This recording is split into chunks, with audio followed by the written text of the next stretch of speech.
Oops! Mataba pa rin. At ayan na nga yung mga galon na iminodol ko kanina. Kaya naman, Wilkins, baka naman.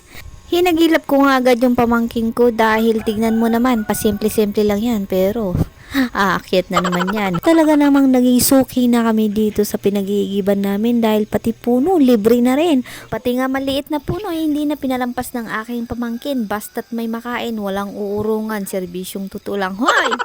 Ako nga yung nahihirapan sa pwesto ng aking pamangkin kaya naman sinasabihan ko na siyang bumaba pero okay lang daw kahit maging unggoy. Wala na nga akong nagawa sa puntong yan at kundi magturo na lang at suportahan na lang yung aking pamangkin.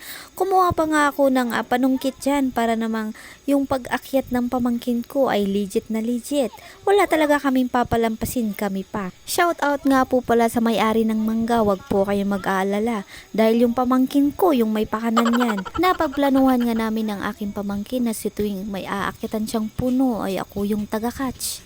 Pero tingnan mo naman, mukhang hindi ata kami nagkaintindihan dahil nag-catch nga. Ang layo naman. Why?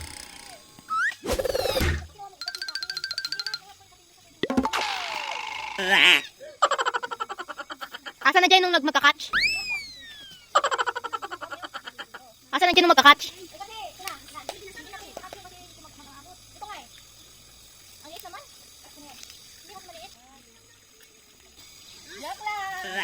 Wala na nga akong nagawa dahil imbis ng taga-catch, taga-pulot na.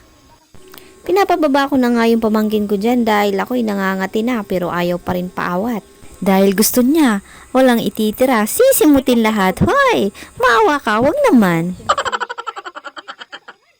At yan na nga lahat yung aming nakuha at talaga namang kinukuha na ng aking anak para ilagay na sa plastic. Hoy, syempre may plastic. Nang masulyapan ko nga yung pamangkin ko ay narealize ko yung mga galon namin. Wala pa palang laman.